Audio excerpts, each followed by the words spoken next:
This is the SmokeNINJA, and it can make your scenes go from looking like this to this. This is what's called volumetric lighting, and personally, I think volumetric lighting is one of the most underutilized techniques amongst video creators today. I really don't see it used that often, and not only is it now extremely easy to do, but it is also extremely portable with this device. I've got some more examples where I've been using this thing in order to achieve volumetric lighting fast and reliably. My name is Dustin, your video tour guide, and remember to keep your arms and legs inside your chairs at all times. Sit back, relax, and enjoy the video.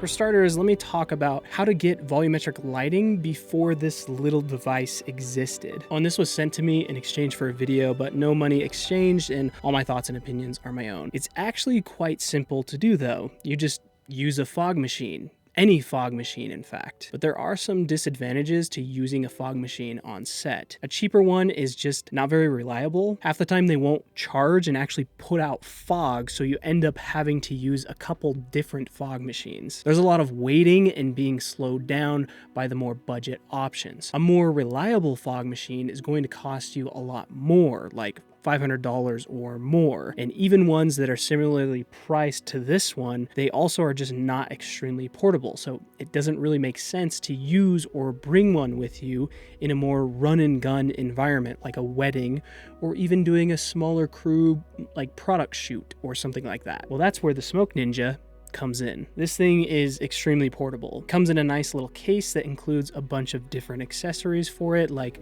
a remote, some attachments for different smoke effects, a little case for when you store the fog fluid itself, and the device. When you first use it, it says to charge it to 100% before you do so don't forget that. Then once it's charged, you take some fluid and put it inside this little glass cylinder. There's a little silicone plug you open to pour in the liquid. Then you can take this top piece off and screw the glass cylinder on and put it back together. Now to turn it on, you press the power button 3 times, and now you can select either fog, dry ice, or steam. Now, it's ready to do the magic. Just hold this little button on the back here and it'll start to fog. There were a ton of different scenarios that I used this thing. I first used it in some of my YouTube videos and got some before and afters here that you can look at. Some things I learned which makes sense is that it does have a limit on how long you can hold the button and put fog into the air. It's about 30 to 120 seconds though. I think it's because it gets hot and has to cool off, which other fog machines also do that, but I found it wasn't really that big of a deal because I usually got enough fog out before I needed to use it again. But even when I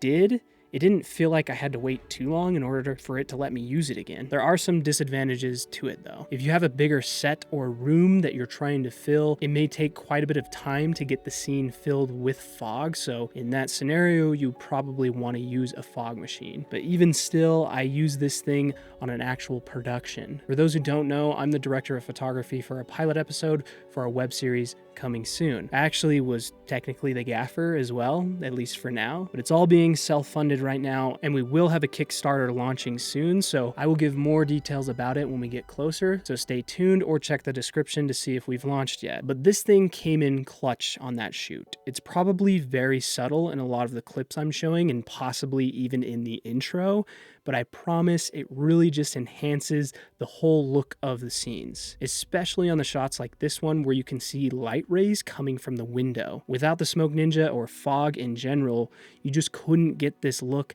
unless you added it in post, which is possible, but it's just way easier to get it in camera. And this thing pretty much performed flawlessly in every scenario we threw at it. That specific scene in the hallway with the windows, we really did a lot of passes with the SmokeNINJA while we were setting up the lighting for the shot, just to make sure that we could get the shot before the fog settled too much to where we couldn't see it in camera. There was also some other scenarios where I used it to create a smoke effect, as if there was like fire in this pit. There's actually just a light in there with the SmokeNINJA, and here's an example of a shot using something like this at a wedding. That wasn't with the SmokeNINJA, just so you know.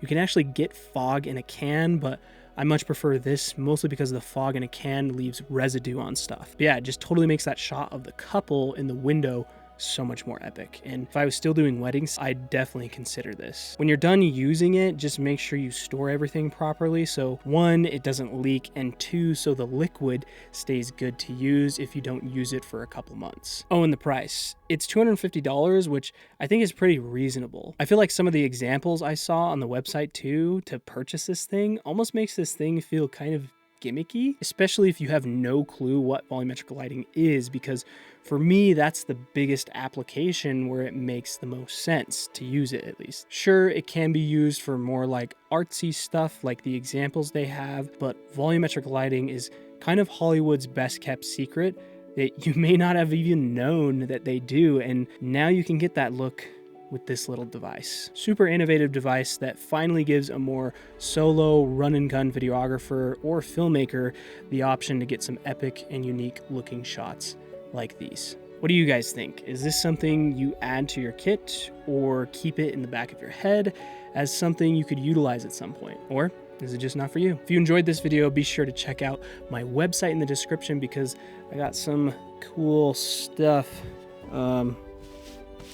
coming soon. Oh, and be sure to subscribe to not only stay up to date on these kind of videos and content, but the web series that's in the works. I'm really excited to show you guys more. Until the next video though, happy filming.